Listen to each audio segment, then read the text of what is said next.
Hello and welcome to the midweek edition of Journalist Hangouts. I'm Ayodele Uzubakun. Today on the program, suspended Unilag Vice-Chancellor reinstated. Director General of Budget Office says 428 agencies will not be able to pay salary by the end of November over minimum wage burden. FCT Traffic Directorate says 174 vehicles, 3,432 motorcycles, 43 tricycles and others looted in Abuja during the NSAS protest as CBN accuses campaigners of terrorism.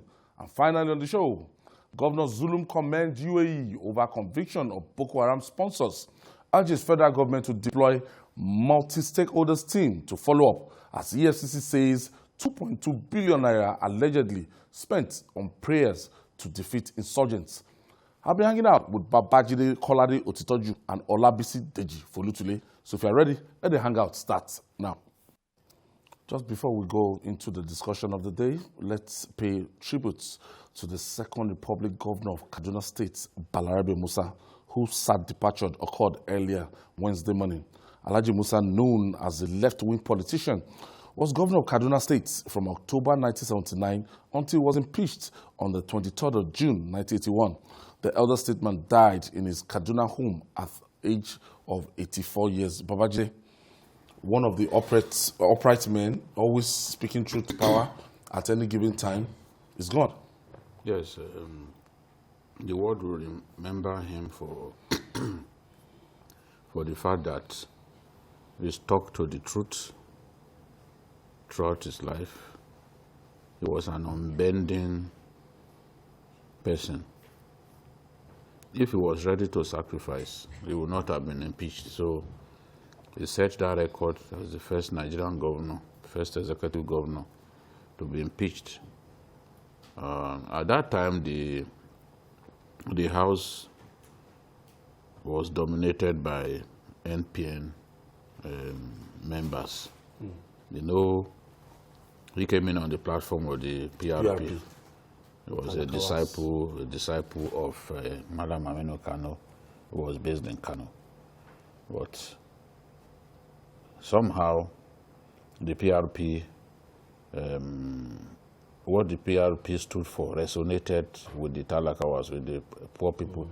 They won the ownership election, but they didn't have control of the house. You know, Kaduna at that time had Katsina, the present-day Katsina, as part of Kaduna.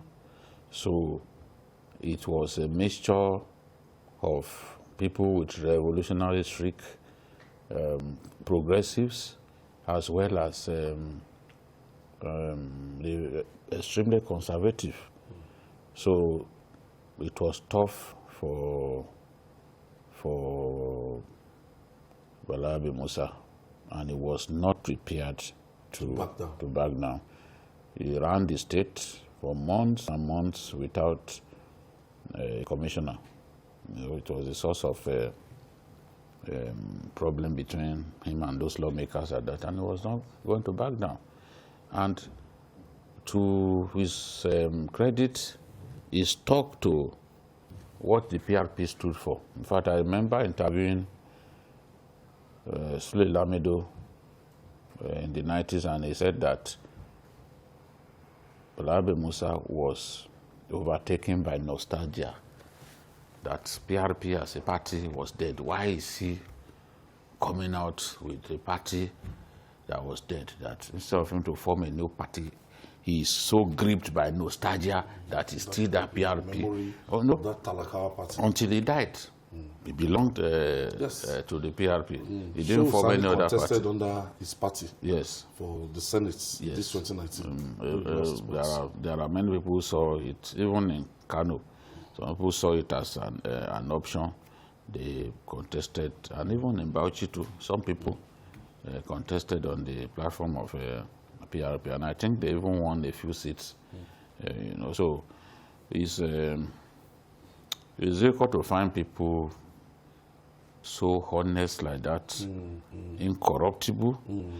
He's always an interview material any day, and he will tell you the truth. And in my view too, largely too, he was a detribalized Nigerian. From what I see, from my interaction with him, occasionally you see interviews here and there that will suggest that he's pandering to his northern base, but I don't think it will be a fair assessment of the late Balarabe Musa to describe him as somebody who was tribalistic. I never saw that. Last time I read his interview, he was talking about power shifting to the south. That the North cannot keep the power after doing 8 years. Yeah. That's the interview. Always on the side of the truth. Always on the side of the truth. And that stood him out. You see, the kind of man, one of our reporters went to his house. He did it like his mini documentary on him, and it's still the same house he's living. It's still the same lifestyle. I think his brand of car, I've forgotten the old, dilapidated car that he's still using till he died. That must have informed his honesty and the fact that he was somebody that we could talk about the way we are today.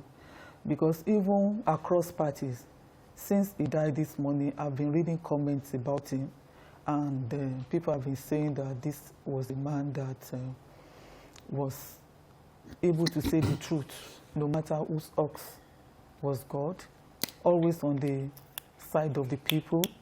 And I think I read Uduma King's comment on him that an honest and a true Nigerian is gone. And because of his honesty, because he wasn't interested in probably amassing wealth unnecessarily, that must have informed how he lived. Because most of the time the problem is that people, you know, believe in one thing and do another thing because of what they are likely to gain from the government in power. And that must have stood him out. And may his soul rest in peace. I want to say that Nigeria has really lost a man in him, because to see people that will say the truth these days seems very difficult to come by. There are just few that we have around now. Yeah. For his generation. It's Just Shehu Sani said something. You know, many people expected Shehu Sani to join the PDP after his problems with the little man in Kaduna. But it was people like Balarabe Musa who told him that, look, you've always been a radical all your life. You've always been a leftist. You've always been a progressive. You've always been an activist. You were student union president in Kaduna State. PDP is not the party for you. And I wasn't surprised when Shehu Sani decided instead to go and join the PRP, which would naturally not help his cause of re-election back to the Senate, because they didn't have the structures and all that. But it's always good for a man to stand by his convictions, no matter what will happen. All right. Moving on now. The truth is said to be a dogged, long-distance runner. No matter how long falsehood has gone, truth always catches up at the end. The truth about the allegations leading to the crisis that pitched the suspended Vice-Chancellor of the University of Lagos, Unilag, Professor Ogundipe, the chairman of the governing council of the institution, Wale Babalakin, is now in the open. The federal government, following the recommendation the visitation panel set up over the crisis, has absolved Professor Ogundipe of any wrongdoing. He has been reinstated as the Vice-Chancellor of the school. Babajide, we intervened on the crisis in Unilag for like 3-4 episodes. And we stood our ground, and we said it the way we saw it. And after that time, Professor Dr. Babalaki resigned as the chairman of the governing council, and we're waiting for these reports. Yeah. And I read the report this afternoon, and in all Professor Ogundipe was charged with, he was, he wasn't found wanting, and the president ordered for his immediate reinstatement and dissolution of the University of Lagos board as led by Dr. Wale Babalakin, despite the fact that he resigned. But the other people that are in that board, the board has been dissolved by the president now. Yes. What you didn't add was the fact that in that recommendation, most of what we said here were confirmed. We said that Babalakin did not follow due process because there should have been a joint committee of the Senate and the Governing Council. He never set up a joint committee. He wanted to do things, go it all alone. We said it was wrong. We said he had no power to unilaterally suspend the VC. And even to appoint an activist. Yes, that the job, the job of appointing rested with the Senate. It's the Senate that will make that recommendation. You know, we said he didn't give the VC fair hearing. Everything that we said is in that report. The truth is when you stand on the truth. As I always say, the truth is a gentleman. Time is a gentleman. Time will show the fact that you said the truth. Now we encourage the Minister of Education to do the right thing. The Minister of Education himself had been a pro-chancellor before. So he knows the politics of the ivory tower. He knows what needed to be done. And two different panels, the visitation panel and the committee of ex-vice-chancellors, pronounced him not guilty. Why Babalakin hated that man so much, I wish I understand.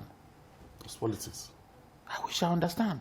Yes, from the beginning, it wasn't his candidate. His own candidate was Professor Ogundipe Hammond, who is now at Elizade University.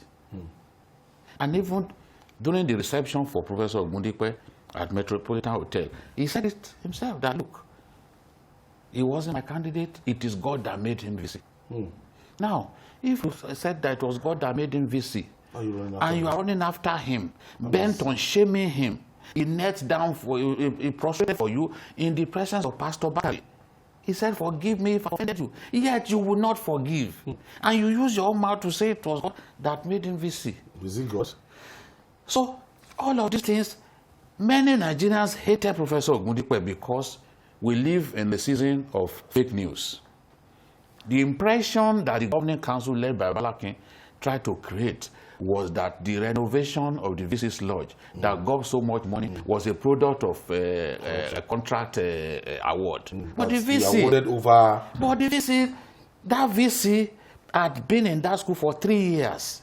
He had not awarded a single capital project.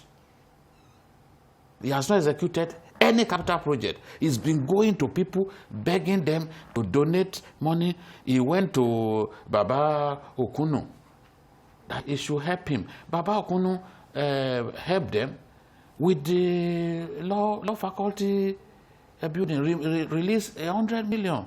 Went to the MFM General Overseer. The MS, yes. So many other people got them to give the school robots that were used in the library during the COVID-19 so that the interface of people, individuals to individuals, will not really be there. He got, instead of awarding contract for fumigation of Unilag, he got the governor of Lagos State, who is his in-law, because his own wife too is Nisanwolu, to get Lagos State to fumigate the school.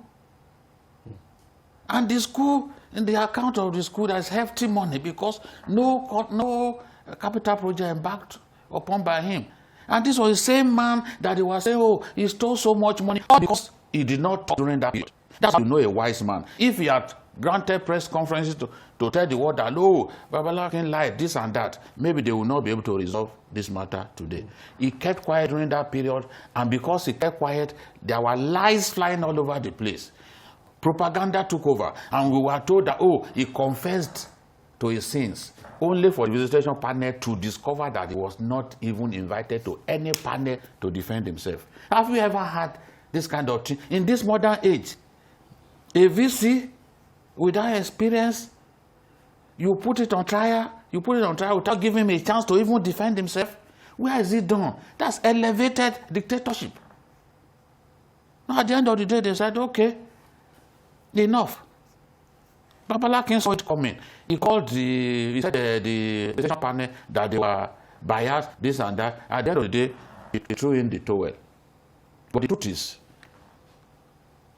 I will advise the VC to try. Tomorrow, interestingly, is his third day in third year. Interestingly, I didn't know that we even have this discussion. So let's make reference to it on the 27th of August. That's that edition of Journalist Hangouts. You could see clearly that in spite of the running around to the media houses and all that, the preponderance of opinion was that the action that Babalakin took was wrong, not backed by law. We don't have to be professors of law to know that it was not backed by law, because the law was clear about how you can remove a VC. The law was clear about how an acting VC can be appointed. It puts the power to appoint an acting VC on the Senate. On the Senate. This is what they've just done now. This is what the president, as the visitor said, the Senate should convene immediately. We were told that, oh, the Senate had not worked for 4 months. But when there was a crisis, how come they were able to muster 91 persons? The point they were making was the process. Follow due process. Due process says that you cannot take that decision alone. You must take that decision in concert with the Senate. That is what the law says. No one, I'm not by any means saying that Ogundipe is not guilty. They have the opportunity now. In any case, that was also the suggestion of the suggestion of the ASU was that the president should send a visitation panel. So the president also listened to ASU and sent the visitation panel. So they can now come as objective people to look at what's on ground. I think we can see sanity coming in. And I think it's also a lesson to others that you can't just sit somewhere because you are appointed by the federal government to head an institution and take unilateral decision. You must carry everybody around, which is the natural thing to do, which is the lawful thing to do. And he was trying to frustrate that. You are trying to frustrate that effort.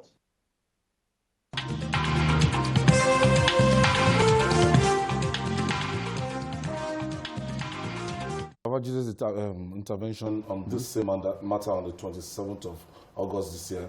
Olabisi, what do you make of the recommendation of the visitation panel?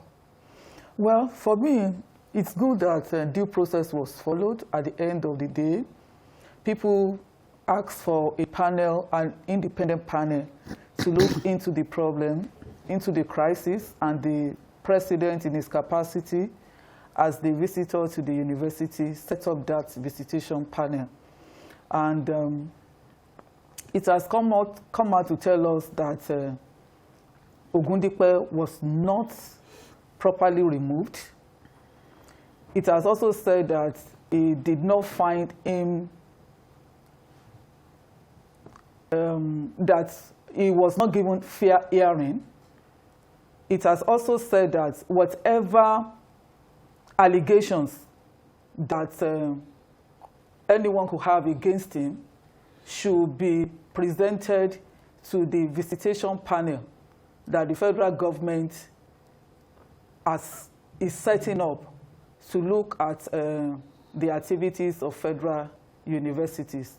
Now, this is the point.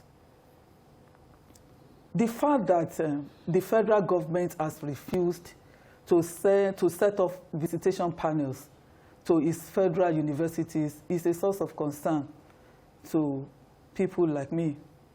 How do you have a company, for instance, and you leave that company for 10 good years without sending anybody to oversee its activities. Because if the federal government had set up visitation panels, which are supposed to visit universities every five years, even if there were allegations of corruption against any sitting vice-chancellor, those allegations will have been brought before the visitation panels. Those allegations will have been investigated, just like the federal government is saying now, that whatever allegations should be brought before such visitation panel. Though the federal government has not yet set up the visitation panels to universities, but it has promised to do so. And interestingly, that has been one of the demands of ASU, that the federal government should set up visitation panels to its universities. Because ASU says that it goes on strike all the time to ask for better funding of the university system. And at the end of the day, whatever government now gives is disbursed through these vice-chancellors. And nobody monitors how the funds are spent. And at the end of the day, they still remain on the same spot, so to say.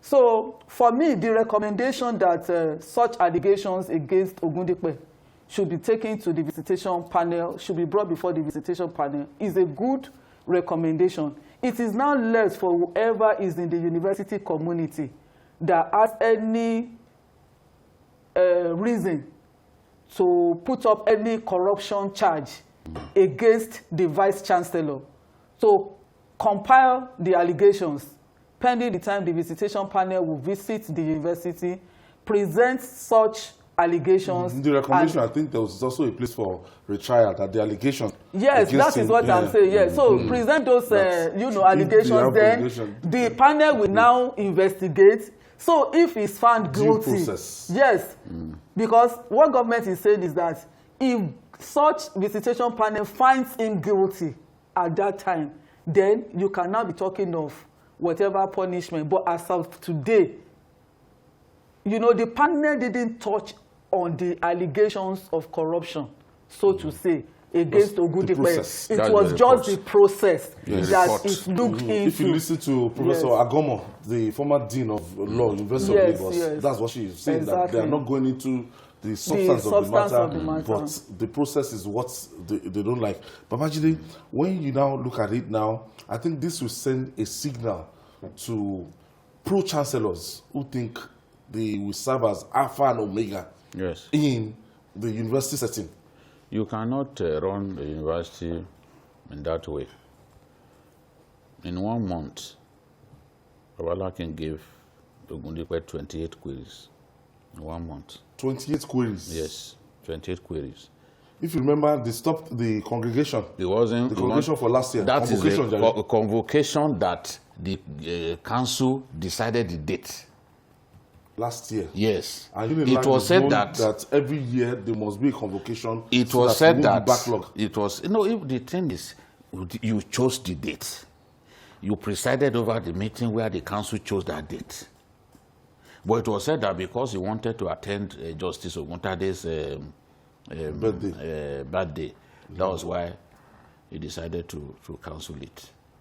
It's not done. It's not done in that way. You don't engage the man. You don't reply mails. You don't pick his calls. You see? I think from the onset, the visitation panel, this kind of the visitation panel, they were very sensible to not talk about the corruption allegations. Not that they didn't ask people questions. Go back to the time when the president sent them and what they were told to do. Just go back and read what they were told to do. Yes, they were calling testimony. They called all the stakeholders. They were just sensible. Not that they did not entertain those allegations. So not that they didn't listen. They just chose to not talk about it in their report for reasons best known to them. And some of us can understand why. Because that's what people... For them to have called for the reinstatement. Yes, because... of the Vice-Chancellor. Let me tell you, if this VC, I said it back there, the VC was kind of confident that he would get justice because he had tried to go to court, then changed his mind. Yes, it was going to be counterproductive. Yes. If you had... In any case, what you want to achieve, you could be in court for years and years Honestly, and not achieve anything. But at the end of the day, it's like reason prevailed. It was told that, look, you could still achieve your aim by letting these people do their taking work. employers to court. Yes. You know. Now, at the end of the day, he's been told to go back to work. I can tell you that if the visitation panel had seen a smoking gun, if the level of corruption was gargantuan, I can tell you that they will not take the decision that they've taken. Because far-reaching. If it Because was there's an active because it Vice-Chancellor will right now now. be clear to them that they can't allow that kind of person to continue. In any guise, all of these things, even the DSS, the security, they will have looked at some of these things on their own and even advised the president. The president doesn't just take a decision. All things will have been considered. Are these allegations sustainable? Can you substantiate it? So they have left it. They have left it. They did not talk about it in their report. But for me, the reason is clear. Let them not get into unnecessary controversy. The university system has mechanism by which these issues can be addressed. So they've left it for them to address it. But lessons will be learned. We do not need VCs that will try to run universities like a company of their own. No, you cannot do that. Yes, Unilag alumni asked that an alumnus of the school should be made VC. But a lot of them will be regretting now that, oh, if we knew that this was what would happen, then maybe we would not have asked for an alumnus, because they didn't know that that was the person that they will be given. And even the law faculty, a lot of the lecturers there, they are very angry because some of the negative things that they've had that the approach chancellor said about the law faculty. And you are a product of that law faculty. All right. We'll take this break. When we come back, we'll talk more. It's still Journalist Hangout. Please stay with us. Welcome back. This is Journalist Hangouts. Economic crunch times are here for those who can read the writing on the wall. The Director General of the Budget's Office, Professor Ben Akabuizi, has let it be known that by November, 428 government agencies will not be able to pay staff salary. Speaking when he appeared before the Senate Committee on Public Accounts for Budgets and Defense, Professor Akabuizi blamed this on the new minimum wage regime. I don't get this, Babajide. The federal government signed the minimum wage, signed it into law, and 30,000 naira for the smallest, lowest earner.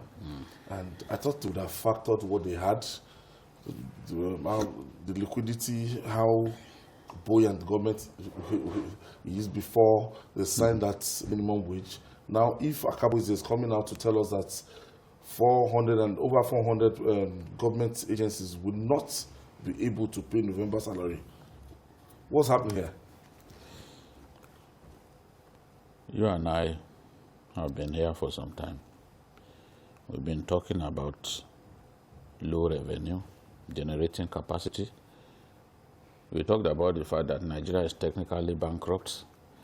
Somebody was sending stuff on social media abusing me, that I said Nigeria was broke, that Nigeria was not broke, this and that. Are the signs not there for everyone to see now? 428 government agencies. 87. I think it's 487 agencies. 428. Is it 428? 428. Okay. November salary. Whether we like it or not, we will get to that point unless we do something drastically. I talked some time ago about IMF piling pressure on us to remove subsidy. And they warned at that time, if you go back to that edition of Journalist Hangout, I said it, that they warned us that by December, federal agencies will not be able to pay salaries if we did not remove subsidy. These signs are there. You cannot simply decree growth. You can't decree growth. Even revenue itself is a function of the market. It's a function of the market. If we have 427 agencies, what is the ideal thing to do? Is it not simply to try to consolidate? Bureaucracy in Nigeria is a very expensive one. We know what to do, but we choose not to do what is right. Nothing stops us from consolidating. Even if you consolidate these agencies, they do not necessarily mean that you have to sack a whole lot of people. But a lot of the wastages that are happening here could actually be addressed. But I'm not impressed with what Professor Ogundipe has said. He has to put figures to this thing. Don't simply come and tell us, oh, minimum wage. Levels 1 to 6 in the Nigerian civil service, they don't earn so much. If you simply, and there are many. So if we are talking about reducing or right-sizing the labor force as something necessary if we are to solve this problem, we must look at the political office holders. A governor has 1,000 aides. I once met a governor who told me that he had 2,500 aides, but that he struggled to reduce them to 1,005. And I told him that governor is a governor of one of the North Central states. I said, you have not done enough, sir. Get some more to go. If you have 500 aides, at least we can know that you are. So he said, if I do it, they will crush me. Meaning that he will not be able to. Just to satisfy political godfathers and know that this one gives you 10, or the other one too gives you 10. That's how you want to make them happy so that you can be re-elected. But if you deliver service, good service to the people, you will still be re-elected. If you truly work for the people, you will be elected. It's not until you try to please these political godfathers here and there by bringing in people that you don't really need. There's no role that these political appointees occupy that even ordinary civil servants, that they can't get civil servants to play. Okay, I have a caller on the line. Chidi is calling us from, I think, Kafancha in Kaduna State. Good evening. Good evening, Chidi. Hey, Adela, how are you? Very well. Go ahead with your contribution. Yes. First and foremost, I simply want to commiserate with the management and staff of TVC over the unfortunate incident that happened with the NSAS process. Thank you, Chidi. Secondly, I want to contribute towards the problem concerning payment of salaries. It is indeed no doubt that some government agencies, because of the situation, economic situation of the country, and how poorly the economy is performing, will be finding it very difficult to pay staff salaries. But unfortunately, some people who are into their private businesses are suffering a lot because of the high-handedness being occasioned by some of these agencies. Therefore, I plead that the government should look into this with a view to ameliorating the problem that is already necessitated by the issue. Thank you very much, and God bless Nigeria. Thank you for your contribution, Chidi. So, in my view, you cannot blame your lack of funds simply on minimum wage. Everything still goes back to revenue. We are not generating enough. It's a fact. You look at our revenue ratio to even debt servicing. It's basically everything that we have that we are using to service debt. We are not just generating enough. Chidi is talking about revenue generation, and I looked at it. This is a country that has closed her border for close to a year. And I don't know whether we don't have enough income, and that is what we are facing with this parastatal. And if this is happening to the federal government, what do you think of the states and local governments? I think it's a function of mismanagement. I see it as a function of mismanagement. Let's look at the civil service structure as a structure. How do you employ people? What are the factors responsible for employing them? Do you employ people based on need, or do you employ people based on patronage? These are the issues. Then when you employ people, do you create jobs for them? Because it is not my responsibility as an employee to look for a job for myself. My employer should have a job for me to do. How many people in the civil service are really relevant to the system? Do we really need the number of people in our civil service as of today? And how many of them are actually up and doing? How many of them are just there, indolent? We need to look at all of these things. Overbloated. Yes, overbloated structure. We need to look at all of these things. Then how many of these people are even allowed to do the work that is available for them to do? Do we still contract jobs to, do we still outsource our, things that could be done in-house? These are the things that we should look at before we now jump at saying that 30,000 minimum wage is responsible for a government not being able to pay its workers. What is 30,000 minimum wage? It's less than $70. It's even destroyed by inflation already. Exactly. So what can you actually achieve with 30,000 naira? As at the time they were collecting that 18,000 naira, I can tell you the inflation rate till this time, it's even better if you are collecting 18,000 naira with the number of inflation rate. Now you have a double-digit inflation rate. Yes. That it has wiped out. It's gone. Besides, government has increased. How much is the bag of rice? Now, okay. And you are talking about We are 10,000 minimum wage. we talk about Anchor borrower scheme, this and that, but we can't keep the price of local rice down. And we want people to continue to eat the local I think rice. rice is, a bag of rice is up to 20-something thousand naira. Sometimes Now. 30. Now. Around 30. Around 30,000 naira. That's so you are giving somebody the Something price we used of to buy for 7,000 naira. You are for giving, one bag. Yes, and this is somebody that would have children, is expected to send his children to school, take care of their health and all of that. And that is the reason why we have corruption in our system. It's too small. We can't be talking about minimum wage. All over the world, if you have issues with revenue generation, you must immediately cut costs. We are not prepared to cut costs. And every time we even want to talk about the fact that we are broke, that there may be a need to do something, it is the poor people, people who are struggling. Those are the people that will look in their direction. What are the efforts that you have seen government make? Even comments that suggest to you that we are looking at the National Assembly, we are looking at the overbloated bureaucracy in that area, and we are looking at cutting costs. We are not, the budget will show to you that rather than cut costs, we are actually even allocating more to them. So this is the thing. I don't think we should be talking about minimum wage. Ayo, in 2021, signed into law. 2021, a new minimum wage 5 years by our law. Years. That means that 30,000 naira would have. No, by our law, a new minimum wage should be ready by 2021.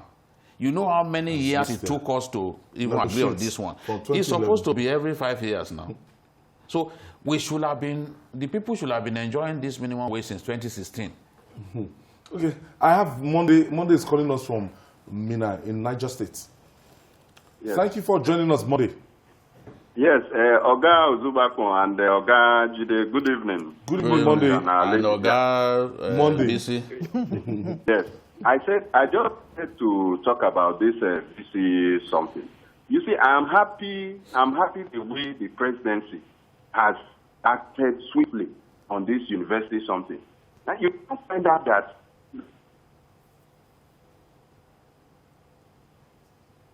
prolonged strike and all these things. It then tells us that if they really want to resolve those issues, they can move swiftly and resolve the issue. Now, the way having issues concerning Polytechnic is not at all. As let's not say they want to go for a second tenure, despite the fact that they have reached the age. Nobody is saying anything. But you see the way they went swiftly to resolve the issue of Unilag. It tells us a lot, the discrimination we are talking about. So, Okay, I think Monday is talking about the federal government being laid back when it comes to the issue of polytechnics. We look at the swift intervention in the crisis of University of Lagos, and I think he wants more attention. It's a special school. Yes. No, not as special as my school, but it's a special school. Thank so you. they always get Thank attention. you for acknowledging that Unilag is special. More attention. So, looking at this now, I think Mr. Akabueze has dropped a hint for civil servants. People must know what we are going through. You must. It might be a very, very tough Christmas. But I advise them to be creative. That is it. They should be more creative in the way they manage. You must grow revenue. Yes, they should create wealth. Yes. It's the job of government to create wealth. When you create wealth, people will be ready to pay their taxes. So, and revenue will grow. Say a civil servant should not be corrupt. When you're already telling me. Ayo, you know my sure prayer for now. Me that I will have a Merry Christmas with my family. You know my prayer now. This second wave of coronavirus should not sweep across the world. If it sweeps across the world, then what we are even earning from oil, honestly, will drastically go down, because demand for it to go down. We could actually be selling at maybe $10 a barrel. If we get to that, if we are production cost will be more than if we are struggling right now, is a lot higher than $10 a barrel. But we are struggling. We cannot find the revenue. We are borrowing. We've been struggling to use loans to bridge the revenue gap. We are now going to Brazil. Somebody was saying the other day that we may eventually go to Senegal or Togo. We are going to Brazil now, who are on the same level with us at independence. Countries like Brazil, Singapore, Malaysia, I think the last time we checked, the same level. They've done 22 trillion naira. So what are we going to do if the price of oil further crashes in the event of coronavirus spiking across the world? That's just my prayer, because that will then get worse. Things will get worse. Any measure aimed at ending the decade-long Boko Haram insurgency in Nigeria's northeast should be welcome.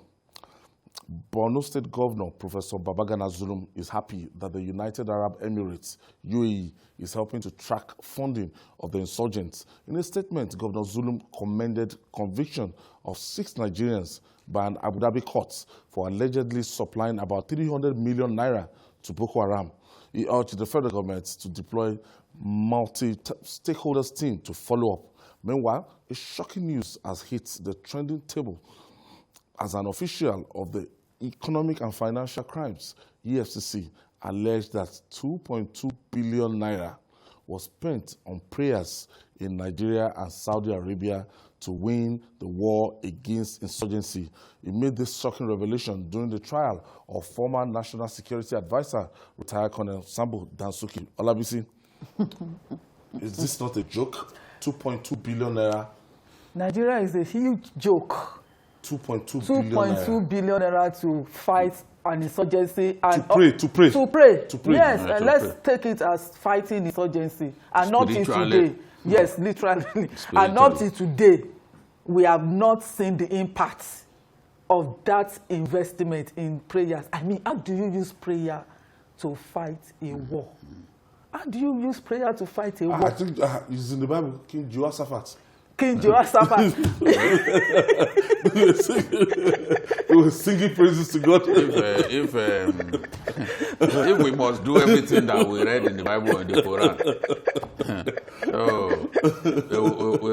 we will be taught exemplary lessons. Except that, King Jehoshaphat, we saw the people that were praying and singing. But in this case, we don't even know them. Maybe they did it in secret. We don't even know. 2.2 billion naira. You know how much that is? And they can't even tell us the people, the clerics. No, those clerics must be over there. That collected the money, because they actually asked them to name the clerics. And at that point, there was no response again. So those clerics were probably... The clerics will be big-time clerics now. Maybe, I don't want to use the word angels. Billionaire clerics. Invisible angels. You see, we use all kinds of means to take out money. It's so sad. At the end of the day, It's so why sad. we like you this discover already? that these nothing like this happened, that we never give money to anybody. To anybody. You see, these things have been happening. If you are privy to a lot of the things happening in government, we are not behaving like we are broke. Okay, ask yourself, the British Prime Minister, when he wants to go anywhere, he flies British Airways. He does not have 11 aircraft on his Prime Minister's fleet. Why do we need 11 aircraft? President Trump, another American president, they have Air Force One, and just a few other aircraft as backup, but basically it's Air Force One that's the that he uses. So what are we doing with 11? It's only in our country that every year you see so much money allocated to buy new cars. Because we know too that in the course of buying those cars, we are going to be able to steal some of the money. And cars have at least 1 to 5 years lifespan. The budget of last year, maybe last year or this year, there's a reflection there that they want the presidential, the planes in the presidential fleet so that you can browse there. So to make sure you install Wi-Fi and everything, so 800 million naira. Okay, for that budget. We are too profligate. And we see, the people that we run to cap in hand borrowing money from, they will just be laughing at us. But the day of reckoning is approaching, because we are now approaching that level when you go to these creditors to ask for loan. And you can't borrow to pay salaries. And they'll tell you, no, we cannot. Do they? No. If you borrow to pay salaries, we will be pushed to attempts to. But what I'm saying is that we will get to a point where they will not even give us money again, because you know that they do not have the revenue to support the payment, to make repayment of such loans possible. So why would you give them money? No, they will be buying our assets. You know, before you can get a loan, you have to give them what do you call this, collateral. So I think if... No, when they can see that you cannot... except if we have exhausted all our collateral. A lot of those countries that we used to go to, especially countries of the West, we can no longer go there. That's why we've chosen China. We can, because we've exhausted our limits. Brazil now. Yeah, we've exhausted our limit with those countries. Too, our credit limits. We've exhausted our credit limits. Our credit limits with China. And so, if Babagana Zulum is saying that it's something good that they can try and start something, that if you want to halt the atrocities perpetrated by Boko Haram, one way you can use to do that is to stop the funding or try and go after the financiers. That this is the step in the right direction. Yes, I think, Baba, you know, Zulum, you have to give it to him that is in the heat. So, because his state is badly affected. So he probably feels it more than... You can't even enjoy governance in that kind of state. He feels it more than many governors in the country. Imagine and that is Zulum, that if there's no Boko Haram in Borno State, what Zulum would have done in Borno State. You can see this man that he will be the one that will want to go and see whether some communities IDPs. Have been, IDPs, communities have been, you know, taken back, and all of the attacks against him. Just he's so passionate about it, and you can feel it in him, because you can feel it. You know that he knows that without peace he can't achieve much. Yes, he understands that, and he also knows that, you know, these terrorists rely on funding from terrorist groups all over the world. So if you can halt that funding, then it's going to defeat them in many ways. And that is why he's probably so excited above many other people, you know, about what is happening. Because come to think of it, how many terrorists have we been able to track? How much of a funding from terrorist groups have we been able to track as a country since we've been fighting this Boko Haram insurgency? I think this is the first story, and interestingly, it's not even from us. It is from outside that we are getting this result. So you now ask yourself, what have we been doing? Yet somebody will say that somebody will come out and block money accounts of NSAS protesters and tell you that these protesters are being sponsored by terrorists. Now you now ask yourself, if you are able to do this, you are able to link NSAS protesters to terrorists, what have you been doing all this while that you cannot even identify the source of funding of these insurgents that have ruined this nation for quite so many years? So I think we, as a country, we should also try to do something to make us, to target the funds. Sometimes when these people get desperate, they kidnap to get ransom, to raise this kind of money. And sometimes you find out that even they negotiate with governments and they even get money in dollars. So it's a very difficult situation. They must raise money to sustain the war. Yeah, war is a very expensive business. Let me sign off our entertainment platform. You can join us on DSTV 418, GoTV 45, and all other platforms that you have TVC News. All right. Yes, war is a very, very expensive business because Boko Haram gets a lot of its weapons through the black market, and you are not going to pay them in Naira. You are going to pay in hard currencies for those weapons that are shipped in from Tripoli, from Libya, through Chad, and from Chad to Niger Republic, and then they come into our country. A lot of the top-range weapons that they use, even the anti-aircraft guns, rocket-propelled grenades especially, and they are NATO weapons. And you know that they must have been weapons that the NATO soldiers used during at that time when they were trying to unseat Gaddafi by all means. A lot of those weapons fell into the wrong hands because Obama and his NATO allies were doing their best to mobilize the ordinary rebels in Libya to fight and get Gaddafi removed. So they armed them, they provided them with NATO weapons. So a lot of the weapons that we even seize from Boko Haram, anytime our soldiers overrun Boko Haram, you see NATO written boldly on those weapons. You see clearly that those weapons are not in the Nigerian inventory. So it's from the black market that they get this, and it's very costly. So to keep them going, Boko Haram relies a lot on kidnapping of people. You remember the case of the Chinese construction workers that they kidnapped in Cameroon. And the government of China piled so much pressure on the Cameroon government. They then had to pay the ransom of $500,000 to get those guys released. And people have said that even when we securing the Chibok gets released, we negotiated with them through the third party. Usually they use the Red Cross or the Swiss government, that money exchange hands between these third party negotiators and these terrorists. Now, when they have access to such such huge sums of money, because they will not simply release gas to you without giving them something in return. Yes, we release a few of their own bomb makers and commanders, but they still will ask for money because they know that you are desperate to secure these guys. They see themselves as in a position of strength, so they will ask for money.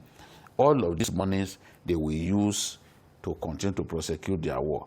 You can see that they are always targeting people who work with multinational agencies, Red Cross and the rest, because they are already thinking that dollars will come. Yes. But many times, those people don't show up because the world, they don't show up and they eventually slaughter those people because the world has seen that the more you pay ransom, the more the kidnapping of innocent care workers will continue. So Boko Haram continues to kidnap along those highways, Auno, Jakana, and even Damboa Road, Maiduguri Monguno Highway. They go there, kidnap people, in the hope that ransom will be paid, which they can then use to oil their war machine. So we need to be very vigilant. And some of these monies come from outside our country, a lot of it.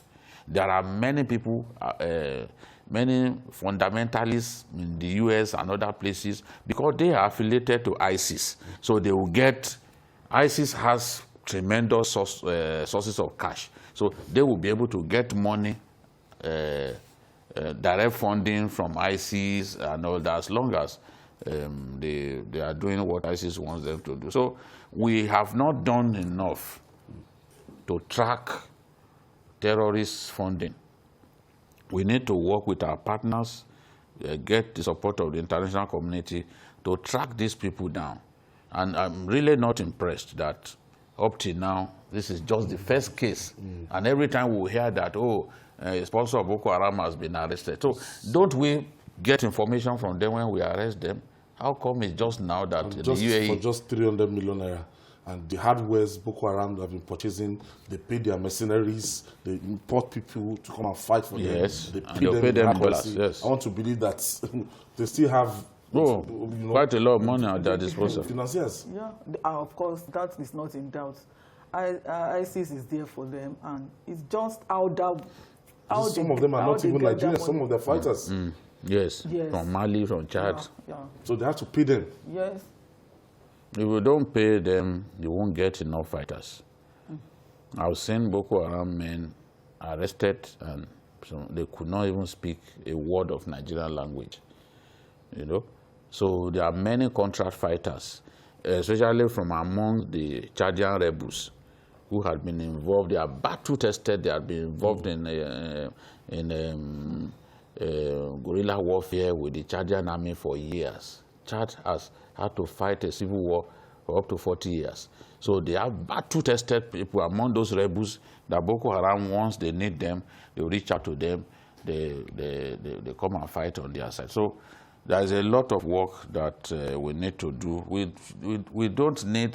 We cannot defeat them militarily alone. There are other means by which we can wage war on them. Yes, like this one we're talking about. If we stop their access to funding, it's like taking their oxygen away. Yeah, food out of their mouth. And I think we should advise the federal government, yes, if you want to pay any imam or pastor, this thing should be documented, or we should just look for a way. That is if it was even... We shouldn't even... I don't even believe that story. Pay imams and pastors. See, I don't believe that story. I don't too. Don't believe that I story. don't too. They should provide evidence. Exactly. Not 2.2 million naira. Billion. 2.2 billion naira. There's a lot of money there. If the people steal, they have no conscience. So people steal at the highest level. They have no conscience. You are looking at it like big money. To just remove them, get the money out. You expect this war to end? Do you expect this kind of war to end? The war that can make it possible for somebody to bring out 2.2 billion to pay pastors and imams. To say that, giving imam. All right, moving on now. We will live in the aftermath of what seems like a long time as the FCT Directorate of Road Traffic Services, DRTS, has disclosed that no fewer than 174 vehicles, 3,432 motorcycles, and 43 tricycles were carted away at its auto pond in Gosa area by hoodlums during the NSAS protests. Director of the services, Wadata Budinjo, now said that the damages was actually perpetrated during that NSAS protest. He said over 3,432 motorcycles were looted, 174 vehicles vandalized, 40 poles of solar removed, and about 43 tricycles, also known as Keke Marwa, were stolen. Jide would not get to hear that means anytime there's going to be any protest now, we must do everything that it takes to make sure that it doesn't degenerate to hoodlums taking over the protests. You know, as noble as the NSAS protests, you know, is as of that time, and But the aftermath is something that we are still counting our losses across the country. Yes, and the destruction wrought by the hoodlums who hijacked the protests have set us back by many years, set us back seriously. You can imagine Lagos State would need more than $1 trillion to rebuild infrastructure destroyed by More than these $1 trillion. hoodlums. Yes. The money we are meant to earmark to do something that's money that we are supposed to use to fix roads, repair our roads. Look at medians. This Ogunusi road, for example, the medians have been damaged by irresponsible drivers and Okada riders. No, they deliberately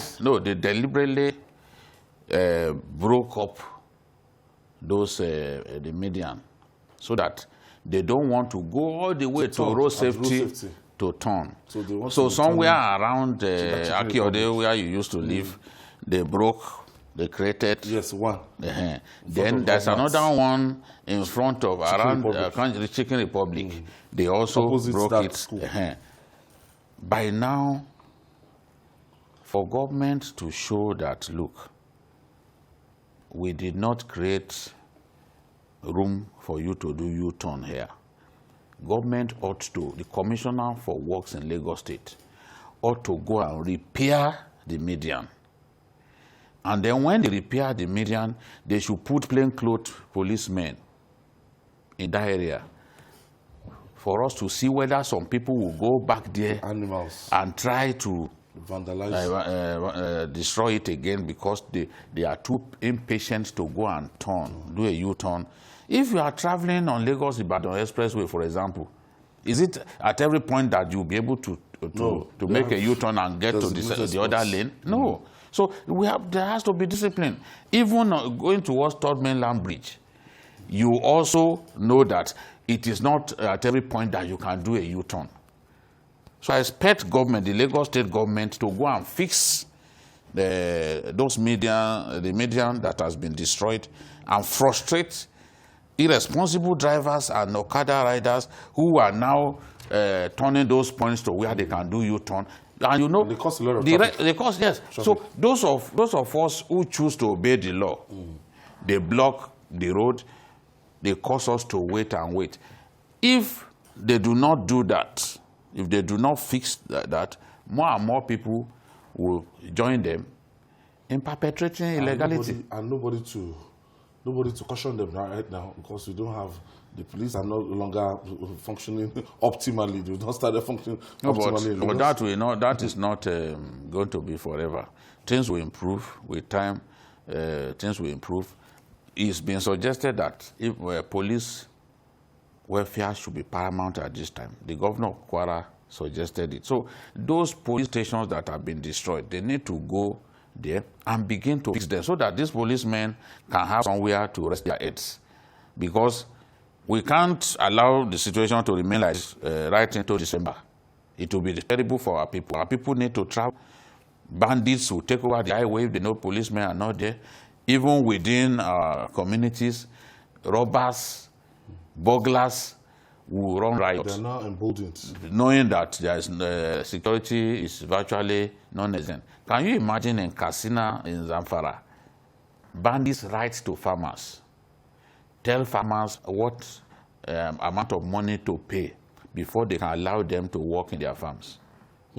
A lot of them, they spoke with a foreign news channel that here in Zamfara, we have to bribe bandits, because the bandits tell them that, look, we are not from Nigeria, and our firepower is greater than that of the army. Therefore, you either pay us or we will not allow you to farm. That has serious implication for even food security. I'm just saying this to show the extent. In our own country. Yes, that security has collapsed in our country, and people shouldn't be encouraged. All of these people now behind this looting, they need to get them and put them on trial. We've seen that happen in Osun State. We've seen that happen in even Adamawa, so they should put them on trial. Okay, I have Samson. Samson is calling us from Dublin. Thank you for joining us, Samson. Yeah, good evening. Good evening, Samson. Yeah, Babajide, I just want to make a little contribution. You see, I was hearing when you guys were talking about the, I think the DG office said they can't pay for some agencies, you know. It keeps me wondering, how can you say you are not going to pay for November, they will be able to pay for November salary? And I have never heard that even the senators or the House members even own an allowance, even the newspaper allowance they used to receive, or the fuel they used to fuel their cars. You won't hear it on national television that the federal government say they can't pay those allowances, but they keep owing the civil servants a lot of money. And now we are complaining about the aftermath of the NSAS protest that took place some weeks ago, which innocent Nigerians were killed. And the federal government are still laying claims that the people who sponsored, or the people behind the NSAS protest, they've frozen their accounts and they are going after those people.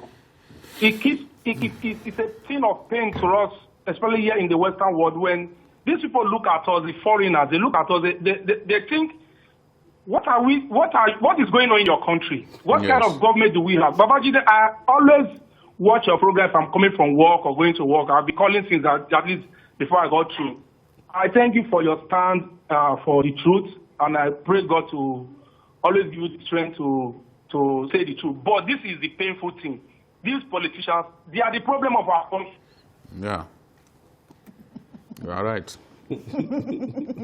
We are not. It's not particular to us. Yes. Politicians are problems everywhere. Trump is giving them problems. Trump wants to do Akitola. Taku. Trump Taku. In the White House. Look at Pompeo saying that the transition to Trump's second round. That is going to be smooth. Second term.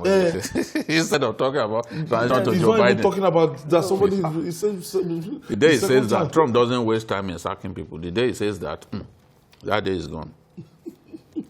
Now, the Central Bank of Nigeria, I don't know, for whatever reason, has described the NSAS campaigners, accused the campaigners of terrorism.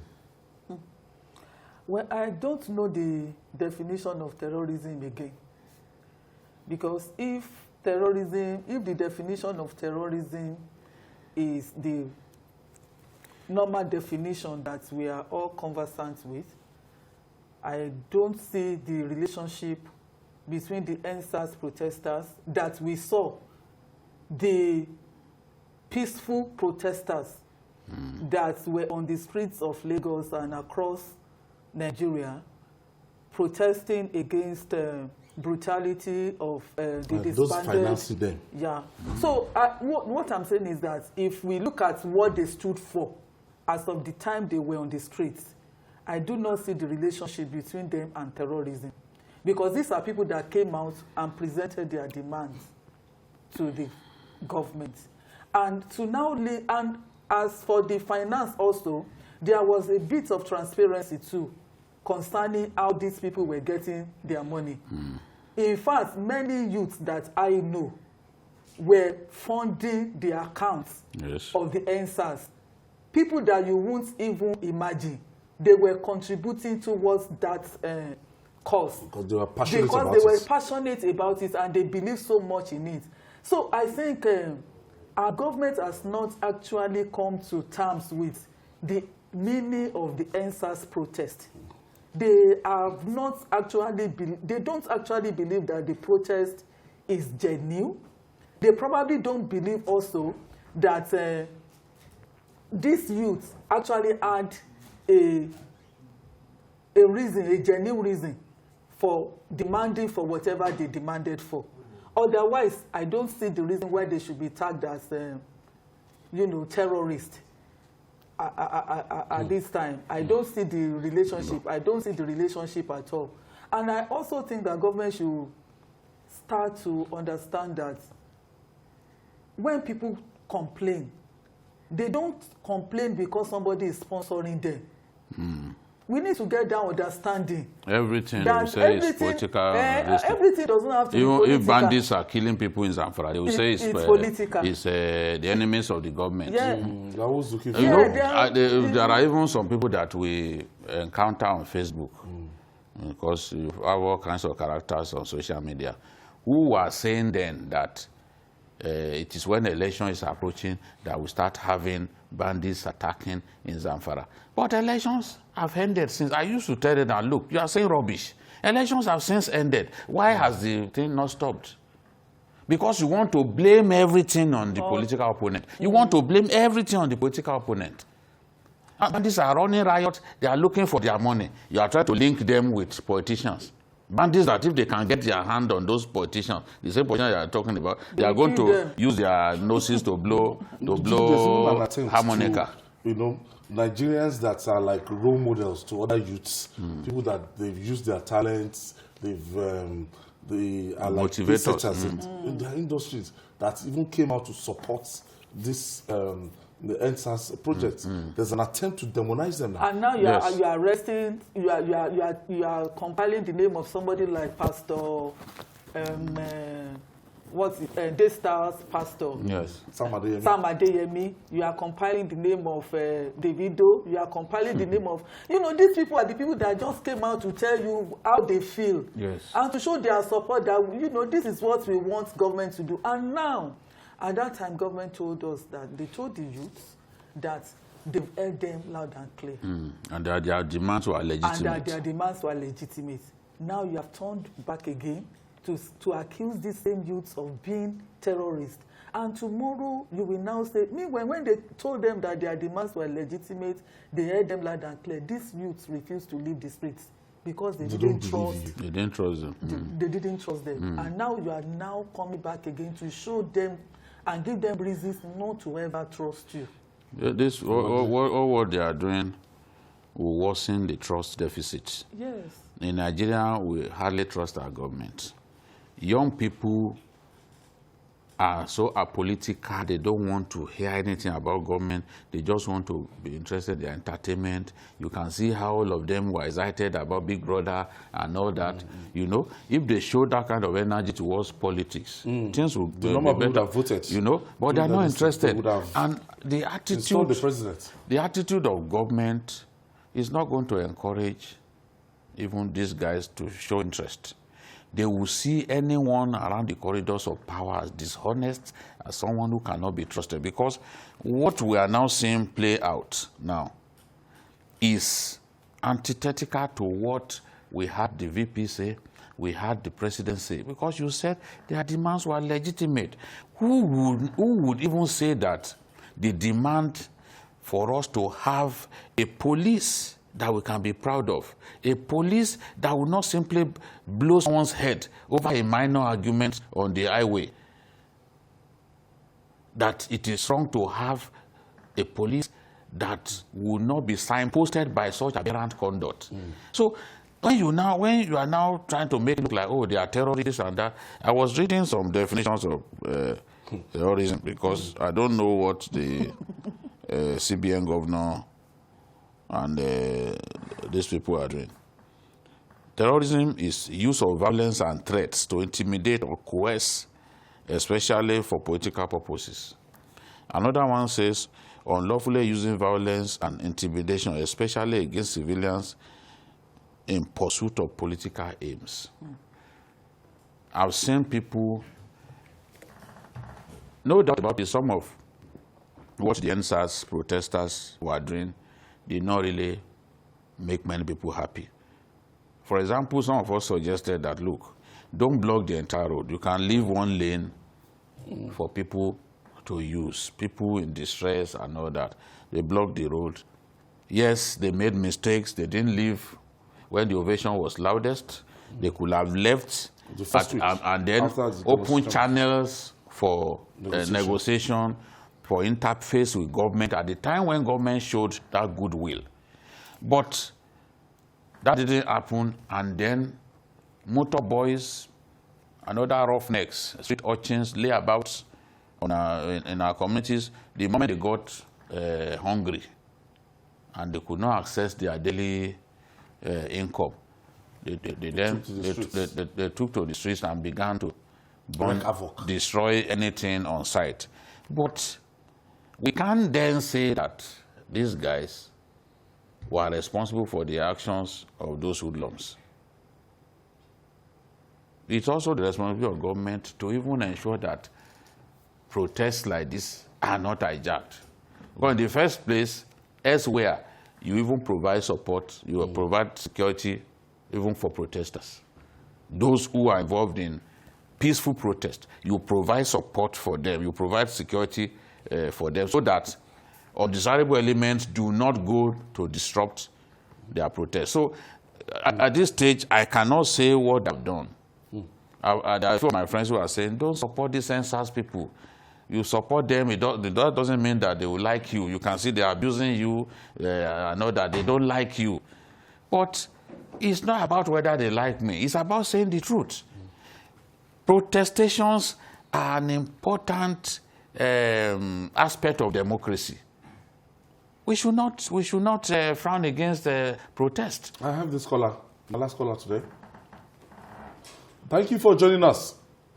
Hello, thank you, Mr. Ayo. Thanks. Yes, thanks to Madam. I greet all of you. You are doing well. Thank you, I just want to contribute quickly on this issue. But first, let me just ask. Sorry, I'm going to ask you a question. I don't know why is it that when anything that relates with the youth in Nigeria is always seen as something that should not be at all. The youth are part of Nigeria. In fact, Nigeria does not belong to the politicians alone. We need to first establish that. You know,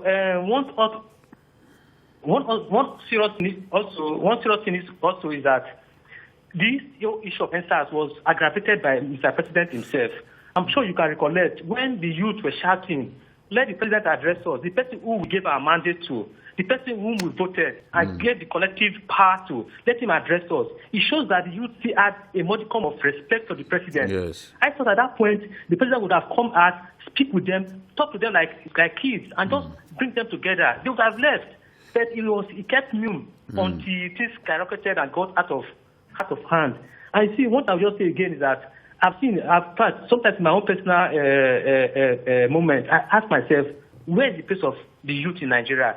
I see that everything about the youth is left in the back burner. Thank you, Frank. I think they have to take their place.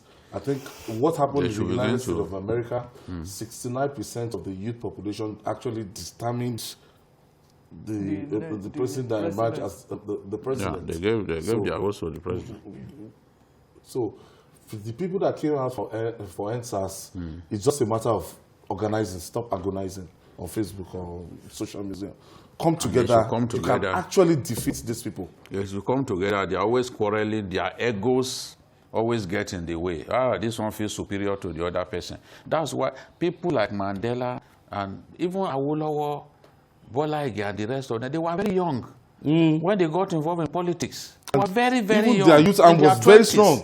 The likes of Ebino was very young when he joined them, and he was the shining light among them. Sule Lamido, do you know that Sule Lamido, he was an active player in the Second Republic. He was very young.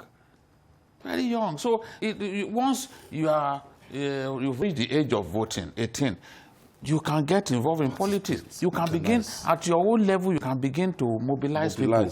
Obama became famous for doing that. And he rescued his party. So a young man can actually be used to even make our country better.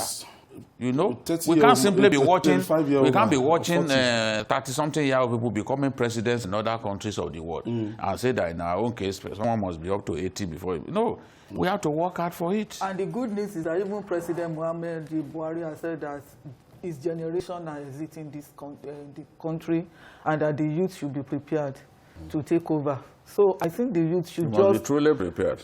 Not just it shouldn't be Big Brother alone that will be so interesting. You want to see what Nengi is wearing. They should use their political power. Abusing people other than you. They should use their political power because they have it. No, abusing people. A lot of them now they are even intolerant. They are probably more intolerant than the older generation. Any little disagreement now is insult. They are not ready for a healthy argument, is insult. You want to abuse people. Sometimes even threats that you discover someone's house. Olabisi, thank you. Thank you for your contribution. And Bikio, thank you for your contribution. And that's our offering today. Join us tomorrow for another edition of the program. You can watch the repeat broadcast tonight at 11, and we are on YouTube. That's youtube.com/TVC News Nigeria. I'm Ayodele Uzubakun. Goodbye and God bless Nigeria.